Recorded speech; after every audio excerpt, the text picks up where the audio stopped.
Hi, my name is Mike Koenigs and welcome to Digital Cafe. I'm here with my good friend and mentor, Gay Hendricks. He's the genius creator behind the Spiritual Cinema Circle, as well as being the author of 33 books, including the bestsellers Conscious Loving and The Corporate Mystic.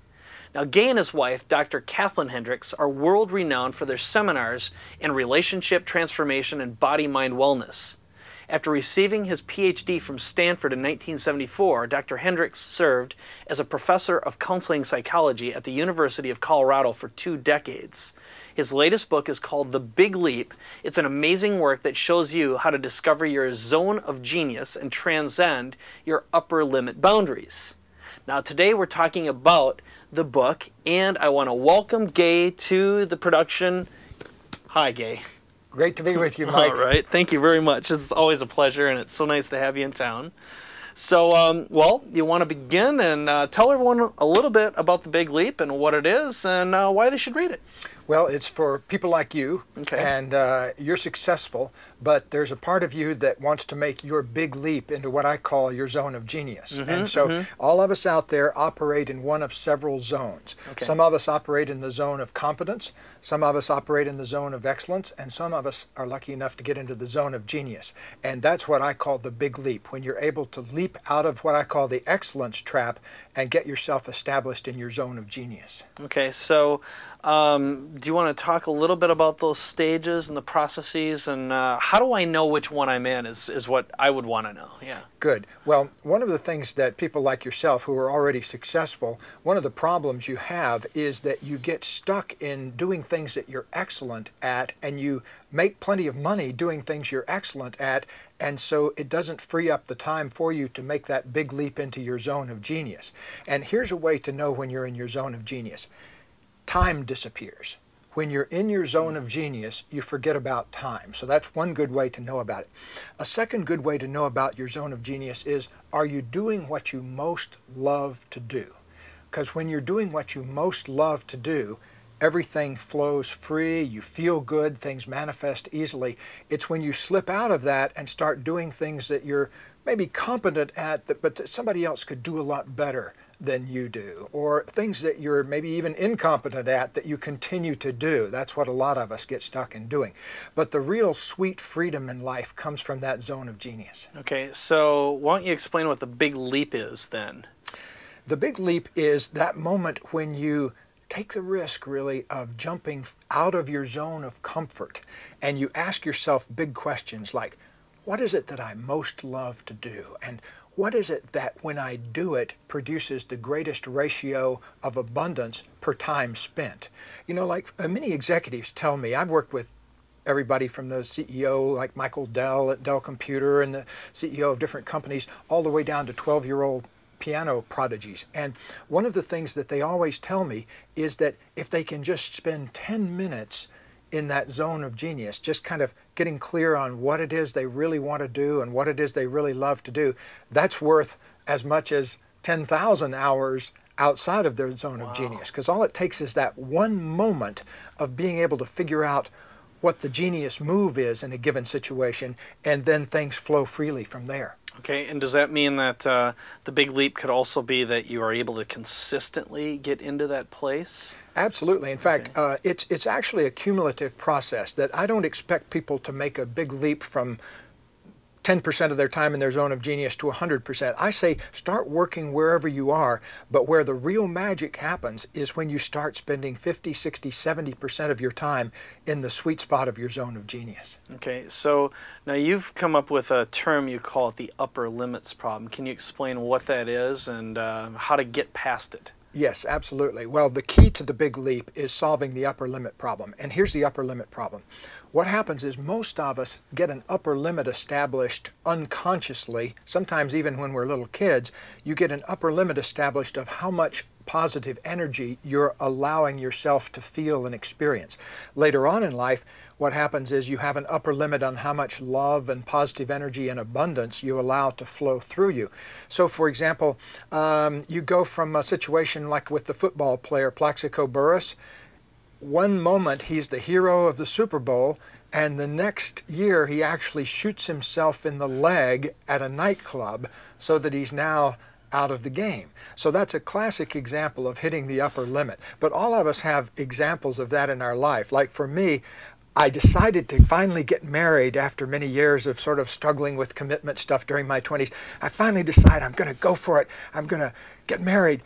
The next day I had a bicycle wreck and broke 3 ribs and couldn't even take a deep breath for 3 weeks, you know. So I went from joy to, oh, you know, and that's when I realized I had an upper limit problem.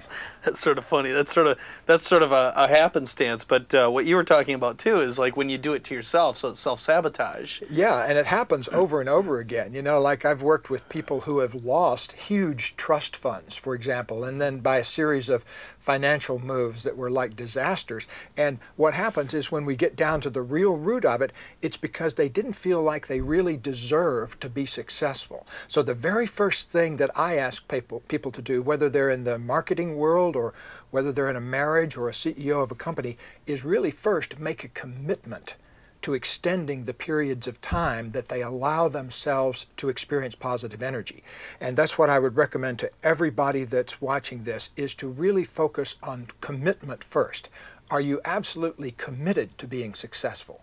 Or if you're entering a new relationship, are you really committed to having a flow of positive energy in this relationship? So to start with that solid, deep, heartfelt commitment is the real starting place. Okay, so that would be, if you were going to give someone a prescription of or an exercise to do, that's kind of the number one? That would be a great place to start. So start with commitment and ask yourself, am I willing to commit to having that flow of positive energy? Am I willing to commit to being more successful in my marketing life? Or am I willing to commit to being more successful in my business life? Okay, so it kind of sounds like, I don't remember who came up with this, but in the pathway to mastery, it's being consistently conscious or having consistent competence. So, you know, being aware of what the problem is and being aware of what you desire seems to be a big part of what your process is all about then. Yeah, it's that's part of it. Also being willing to recorrect every time you drift off of it.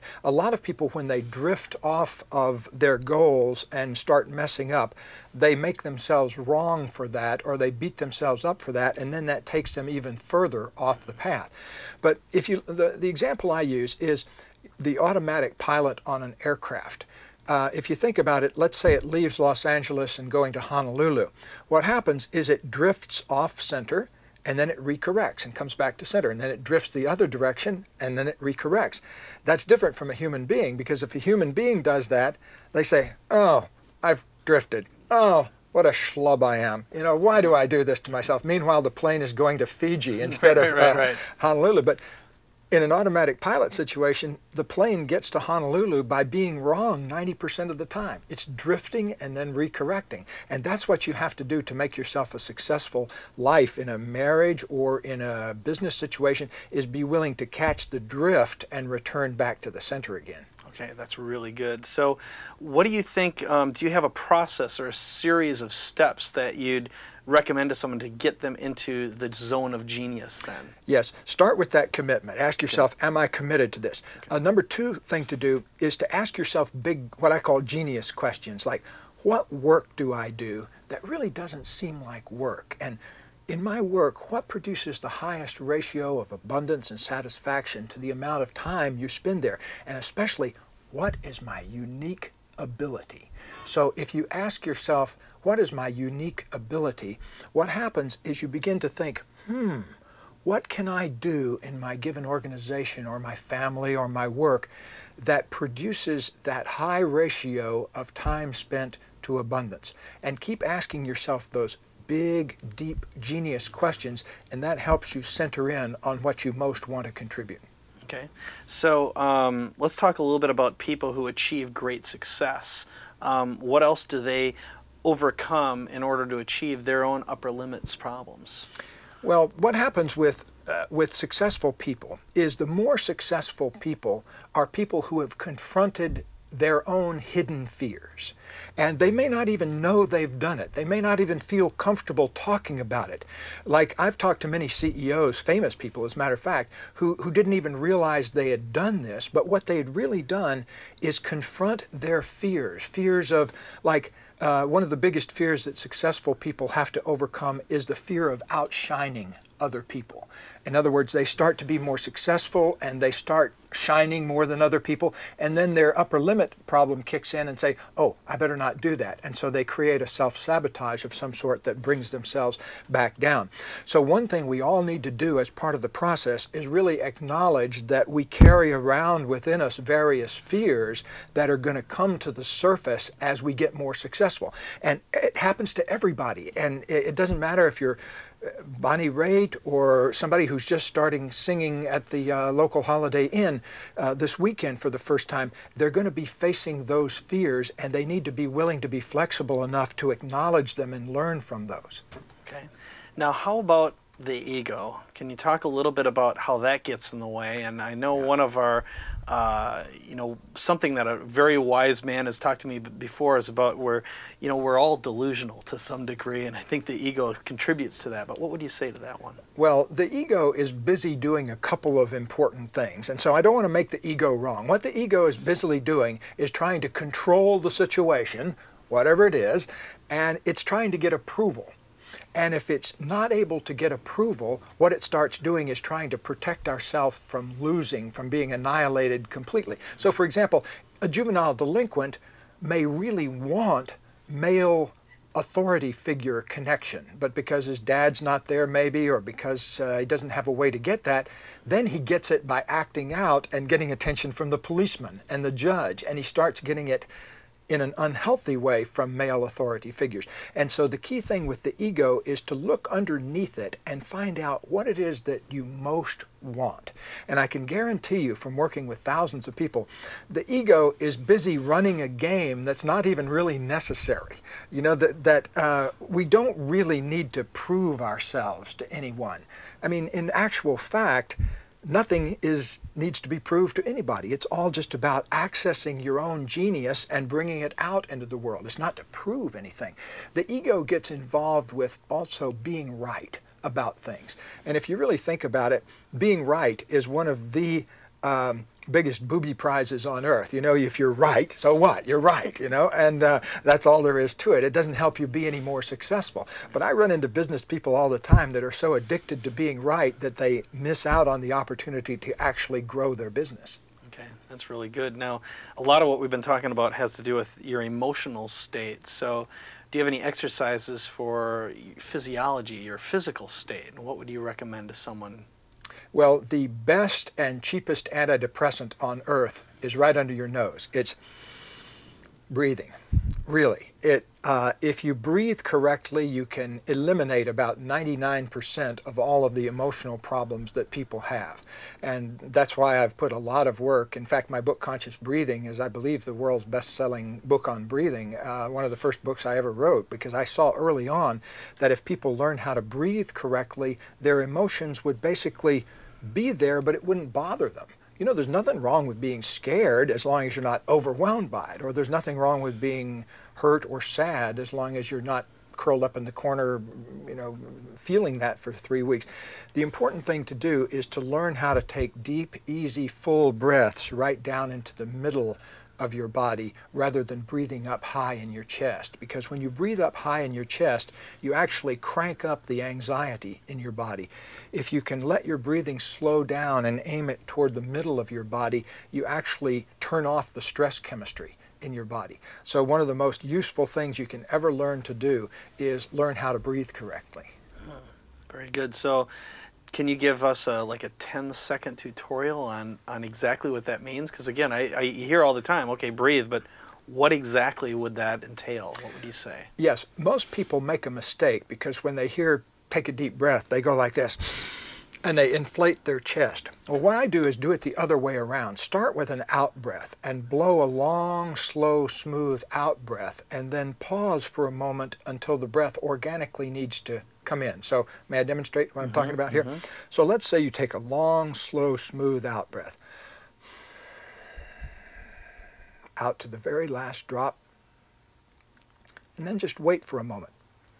And then when the breath really needs to come in, it'll kind of jump start itself, and you'll organically breathe down into the middle of your body. it works like magic, but you're not trying to inflate yourself. You're breathing all the way out first and then letting the breath kind of come in of its own accord. Now, all you have to do is do that once. I don't recommend doing that with every breath, obviously, but do that once now and then and feel how it kind of jump starts a healthy breathing down there by letting the breath come right down into the center of you. Okay, and do we breathe through our noses or our mouths? Ideally, breathe through your nose because the nose has filtration and warming systems that warm the air up before it gets to your lungs in there. So that's ideal. Okay. And can you talk a little bit about your observations? Because I know you've had the good pleasure of working with plenty of celebrities, and you mentioned that at the beginning, but you know, metaphors and examples are a great way to learn. Can you talk a little bit more about some celebrities who've, you know, either hit their upper limits problems and completely self-sabotaged, or those who have hit them and corrected them and then been able to move on? Well, I mentioned Bonnie Raitt, and she's been a good friend of ours for many years, and I happen to know her for a long time, and for a long time she was an excellent blues musician. And a lot of people don't realize that her early albums were blues albums primarily. And yet she also sabotaged herself over and over again with problems with addictions. And she'll be the first to tell you this. I'm not telling tales out of school here. But she has been now sober for many, many years. And once she corrected her addictions problems, then she was able to do something quite ingenious, which she visualized herself accepting a Grammy. Now, she'd never won a Grammy before, but she visualized herself accepting a Grammy and what it would feel like to stand there on the stage, and she even visualized the kind of dress she would be wearing. And sure enough, she produced a breakthrough album, which was called Nick of Time, and ended up winning 9 Grammys for it. And all of that came out of that transcending her upper limit of that tendency to self-sabotage herself with those addiction problems. Now, everybody, even if you're not addicted to something, everybody's addicted to ways of self-sabotage. Like, for example, many people start arguments in their relationships because they haven't learned to transcend the upper limit of how much love they're able to experience. So they experience a few days or a few hours of real good, rich contact with their beloved, and then all of a sudden, whoomp, they start an argument and knocks them back down to where they were before. And so it's important to look at make your big leap not only in your working life and your financial life, but also in your love life too.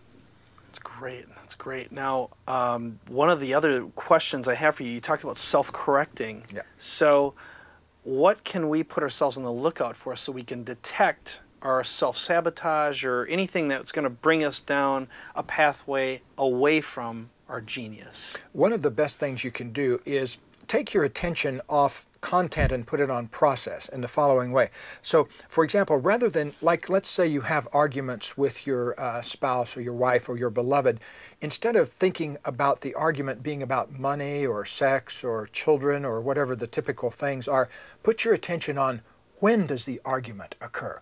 Does it occur right after a period of feeling good? Because if you put your attention on noticing when these things occur rather than what they are, then you get your attention on what I think is the real important thing, which is growing the amount of time you're able to experience a clear flow of positive energy in your life and things going well in your life. So notice how you tend to mess things up when things are going well. That's a key part of the self-observation process. Okay, that's really good. So if we were going to close right now, one of the questions I love to ask someone is, shorten the time it takes for me to achieve your success, because you are a great example of someone who walks your walk, talks your talk, and you spend your time in the genius zone. All the time I've known you, everyone who knows you says the same thing. And I know Mark Victor Hansen, I was talking to him just yesterday, and he said, I consider Gay to be, if not the most wealthy man I know, one of the wealthiest men I know. And he means that both,